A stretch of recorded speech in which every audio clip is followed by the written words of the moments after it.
Thank you, everyone. You may be seated.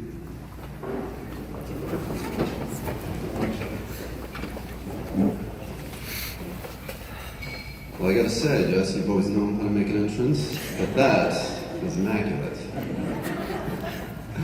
Hello, everyone. Thank you all so much for joining us this evening, as we are finally able to celebrate the marriage of Jessica and Sam. For those of you who don't know me, my name is Alek. I'm the younger brother of our beautiful bride tonight. I became legally ordained in the state of Illinois online approximately 6 hours ago.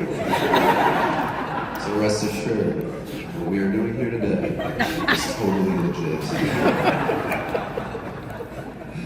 Also, if anything goes wrong, clearly I'm not responsible. If you read through the wedding website, you may have read the bios. You may now have learned that I did, in fact, have a pretty dominant senior season of high school hockey.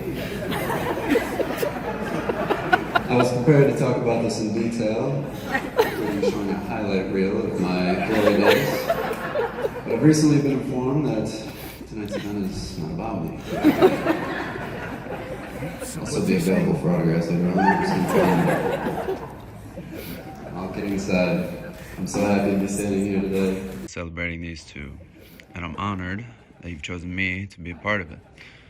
But before we say the words and do the thing, I'd like to share a story of the night these two first met.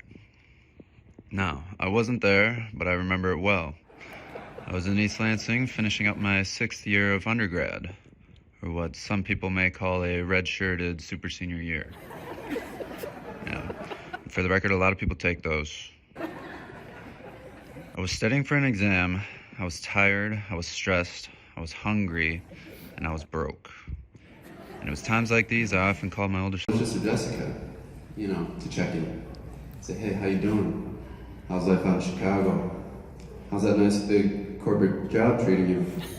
I would tell her that I love her, and then ask her for money. I'm not always in that order, I just found that's one that worked best for all parties involved. So I give Jess a call. She answers on the first ring. She's excited. She goes, hey, can I call you back? I'm walking into a date right now. And I was like, sure, Jess, it's your world. I'm just living in it. I get a call a few hours later. Yes, I'm absolutely starving at this point, if anyone's concerned. Before I could tell Jessica this, her voice comes over the phone.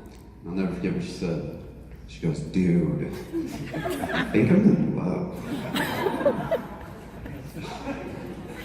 And I gotta say, Jess, just glancing around the room right now, dude, I think you are.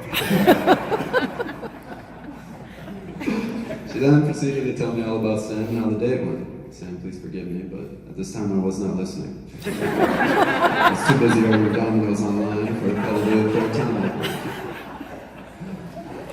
But it wasn't long before I got to meet you for myself.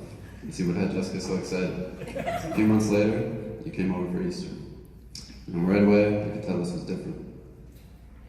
I watched you politely introduce yourself and happily converse with every member of my family. You sat next to my grandmother at dinner, and you cleared her plate for her when she was finished. And I couldn't help but realize just how smiley and kind Jessica was acting that night. It was strange. A few days later, a card comes in the mail from you, telling us how great it was to meet us all and thanking us for the hospitality. A gesture so sweet, it promptly made my sister cry. And I want you to know, Sam, that I also cried. But that was just because you forgot to put any money in the card. For any of you in here that know Sam, I'm sure you're not surprised. If we listed out every thoughtful, kind thing he's ever done, the list will go on for days. I mean, just the other week, at his own bachelor party, he had the presence of mind to box up the pizza that we didn't finish at the restaurant and give it to a homeless man on the street. Even when he's drunk, this man is a saint. The rest of us degenerates, we're at the next bar over, crushing Bud Lights and trying not to crash our scooters. On a side note, I'm not going to name any names, but one of us definitely crashed a scooter. And it was Agar.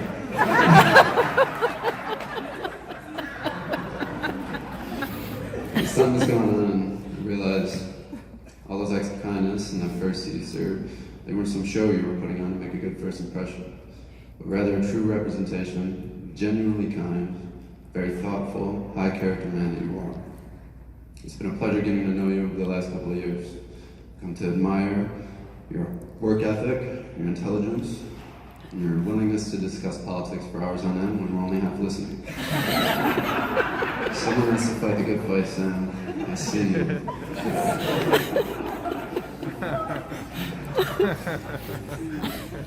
I look up to you, Sam. But more important than all of that is the fact that where all your highest qualities shine through the most is in the way that you care for my sister. I know I speak for everyone here today that holds Jessica dear to their heart. And we couldn't be more excited that she's marrying a man that truly loves her.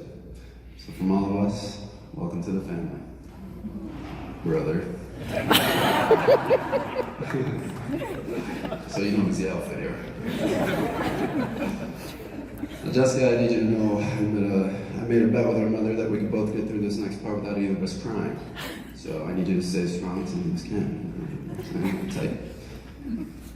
There have been 2 times in my life that I can remember where friends of mine have asked me, who's your hero?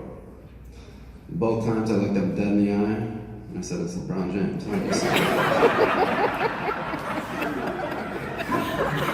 But in truth, it was a lie. I just didn't want to look soft in front of my boys. Because in my heart, I know it's you. And it always has been. See, when I was a kid, some of you know this, I was painfully shy. By painfully shy, I mean genuinely terrified of everything around me.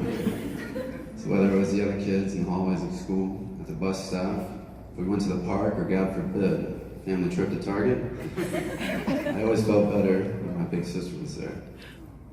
Seemingly unafraid of anything, and also unimpressed by most everyone, she would charge head first in any situation and immediately become the life of the party. And always being around your energy and charisma, eventually, I was able to grow out of my shell. And I know you have this effect on just about everyone you meet. It's just that I've experienced it my whole life. And I've never quite taken the time to tell you how grateful I am to have always had you leading the way. Now that's not to say that we went without our quarrels. I can remember a couple of times in particular I wasn't overly fond with your actions. The first one that comes to mind is when you stole a bottle of liquor from Dad's cabinet on the way to a high school party. Months later, when Dad finally realized, he said, hey, where'd that go? He said, I don't know, I don't drink. Followed quickly by, obviously, it was Alek. You know, I took that bullet for you and I'd do it again.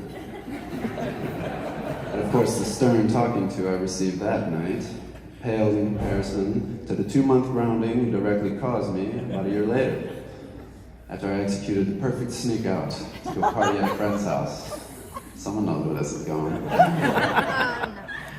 Mom and Dad told me I couldn't go, so I waited till they fell asleep and I got out clean. As I was fleeing the scene of the crime, a car pulls up in the driveway. Someone just had to get dropped off. Someone just had to go in and wake Mom and Dad up. Someone just had to tell them they should probably call the cops because the robber just left the house. It was me, Jessica. The robber really have red hair and be wearing my varsity jacket? I mean, how could... It doesn't matter. The point is, the few times I've been mad at you are vastly outnumbered by all the great times we've shared. The many times where we've laughed so hard, the few times that we've laughed so hard that we cried. I'm not going to start naming any of them because we'd be here all day. But just know that I hold all these memories dear to my heart. I cherish them, and I wouldn't trade any of them for any less than 10 grand. I know you'll fight me on this, but I don't care what you say. You have the biggest heart of anyone I know. And it's made of gold. So all my life, you've looked after me. And truthfully, I haven't been doing the same. But just know that I think the world of you. I'm so happy that you found Sam. I'm so proud of the woman you've become. Just know that because even though I wasn't looking after you, I was always looking up to you. I love you, Jess. That's never gonna change. You owe Mom $10.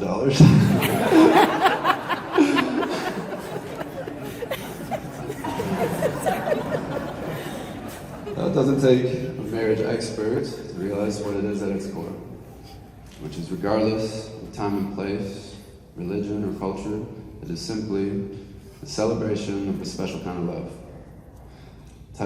Type of love you feel at first sight. The type of love that annoys your single friends and perhaps nauseates your little brother at times. It's rooted in a best friendship and promises to always have each other's backs. Now listen, I don't know much, okay, about anything, right? Can't stress this enough. Majority of the time, pretty clueless. Also, generally, unskilled.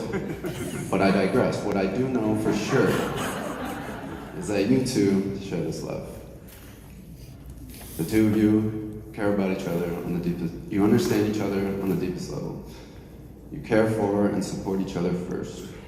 And most importantly, you make each other better people. I don't know where this life is going to take the two of you. I certainly hope the journey together is full of joy and adventure. Maybe you travel the world. Maybe you have kids. Maybe those kids turn out to like their uncle more than they like you. Who's to say? What I can say is that whether or not the love you share will always remain is not a question. It's a certainty. And that's worth celebrating. So without further ado, let's say those words and do that thing. But one more thing before we say our vows. If you haven't noticed, this isn't the most religious ceremony you've ever been to. But Sam and Jess have asked that to honor the Jewish heritage of Sam and his wonderful family, I could please bring up Sam's Uncle Steve to say a few words and introduce us to the Jewish tradition, the stopping of the glass. Steve? Thank you, Alek. The first reason the glass is broken at the end of the ceremony is a remembrance of the destruction of the Jewish temples in Jerusalem.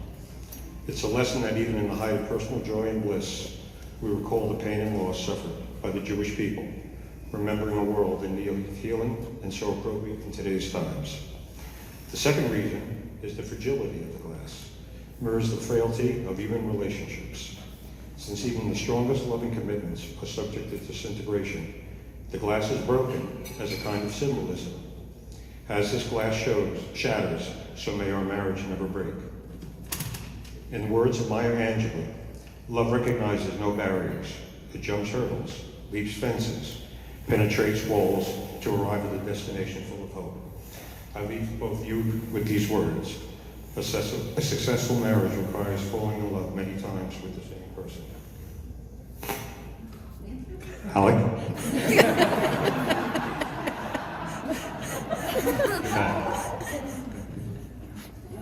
Thank you, I was just grabbing the thing. Sam, you're up first. I'm gonna say a couple sentences at you. Just looking for a two-word response. Okay, hi, followed by do. Ready? Sam, do you take Jessica to be your lawfully wedded wife, to love and comfort her, for better or for worse, through sickness and health, for as long as you both shall live? I do. Nice. I do. All right, Jessica, you're up. Same rules apply. Jessica, do you take Sam to be your lawfully wedded husband, to love and comfort him, for better or for worse, through sickness and health, for as long as you both shall live? All right. Good. We have the rings, please. Yeah, I'll take them. Okay. Sam, take this. Place it on the correct finger and repeat after me.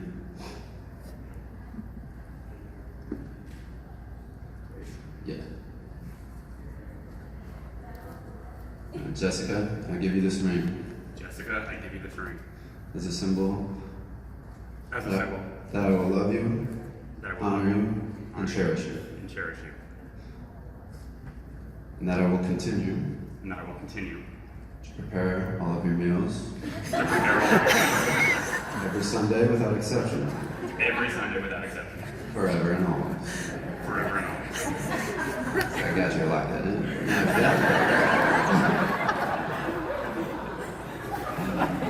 Now, Jessica, you take this ring. All right. And repeat after me. Sam, I give you this ring as a symbol of my love, that I will love you, honor you, and cherish you.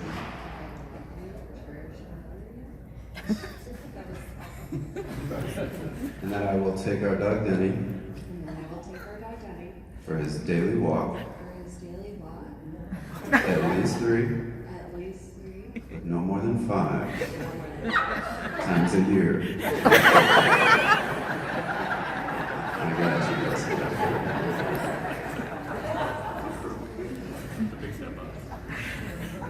By the power vested in me by the great state of Illinois, I now pronounce you husband and wife.